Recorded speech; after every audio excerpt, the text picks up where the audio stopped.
afternoon, hello. It's Dr. Brian here with Dr. Paul. We're just going to have a chat today to you about scoliosis. Dr. Paul's written a really good blog explaining scoliosis, but I thought we'd just do a bit of a background as to what encouraged him to write it. And what we've found over the years is often that people will say they have a scoliosis, but when you look at them and do an exam, we find it's not exactly what they think it is. So what have you noticed in your experience? Well, in my experience, if I suspect some sort of like a scoliosis in a patient, I do a test, what's called an Adams test. It's basically a patient, they just hold their hand, they just bend forward, and we just see if there is some sort of like a rib hump on one side or to the other.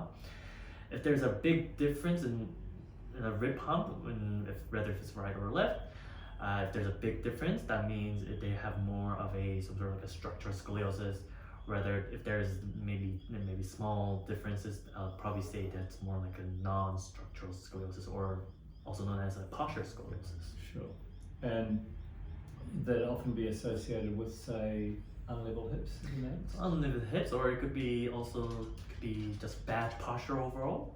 You could have like overall you're just having like unsteady posture, or it could be just coming from inactivity of your spine. Muscle. I think sometimes you notice when people are lying on the table that one side's more developed than the other, so there might be a tennis player or something where they're really strongly using one arm and one side of the body more than the other. But they won't always be positive in an Adams test. It's often more obvious when they're standing. So the definer is the Adams test, and we're looking for, when they bend forward, the rotation of the spine takes the ribs into a twist. Right. So there's not that sort of structural twist, it kind of will almost flatten out to neutral. Right. So with that in mind, what could parents do you think? What's a guide for parents? Because in your point, you talked about looking at kids, because it's super important to get them during growth, but what do parents look for? Because they have to decide that there's a reason to bring them.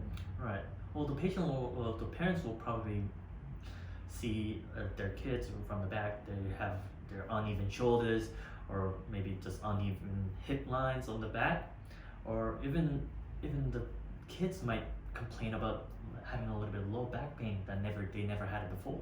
Sure, and they'd probably also be positive on an Adams test. So if while you've got the big fluffy towel after the bath, you might get them to bend forward and touch their toes, and in that as the back arches, it'll develop that sort of humping twist. And that would be make an appointment sooner than later, because that's a sign that that's quite advanced already. And so consider the spine more like a young tree, and you can train it to do something if you stake it.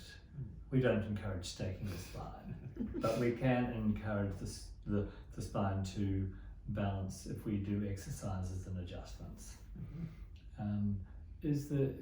In the articles you looked at, the various research articles, was there any concept of time frame for resolution that you noticed or was talked about?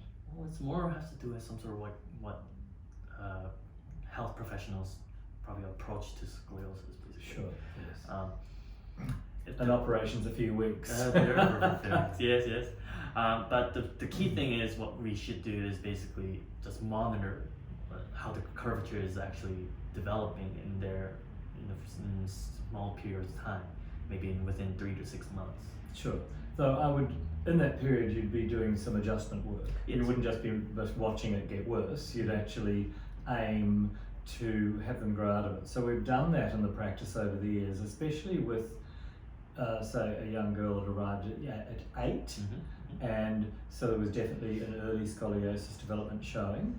And so we worked consistently twice a week for about 12 weeks. And at the end of that, she was neutral. Okay. And then we've probably seen her maybe every 6 months for maybe 4 visits, over say 4 weekly visits or whatever. And then that seemed to be quite well monitored. So we actually haven't seen her for a few years. Okay.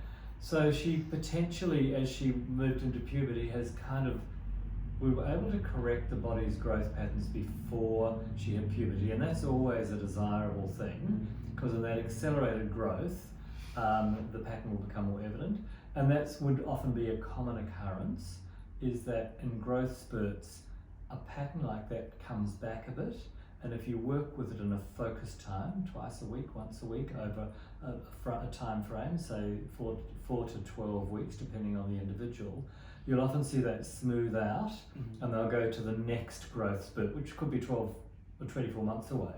And every parent knows that kids do that growth spurt. They're commonly, I would observe, during school holidays, because there's more activity. They turn from office workers into delivery drivers.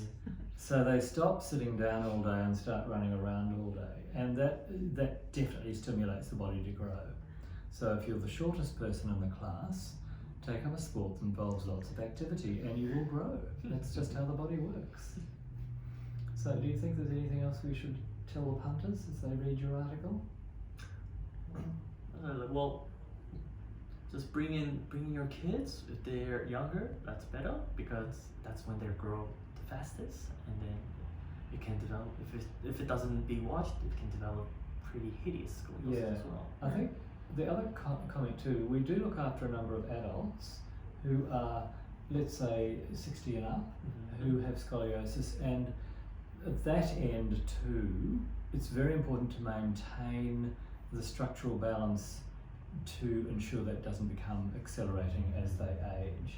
So those individuals that look like holding an old Jaguar, you must look after it, or a Ferrari, if you want the body to serve you well. If you look after it, it will actually be as good as anyone else and probably might enjoy better health than your friends.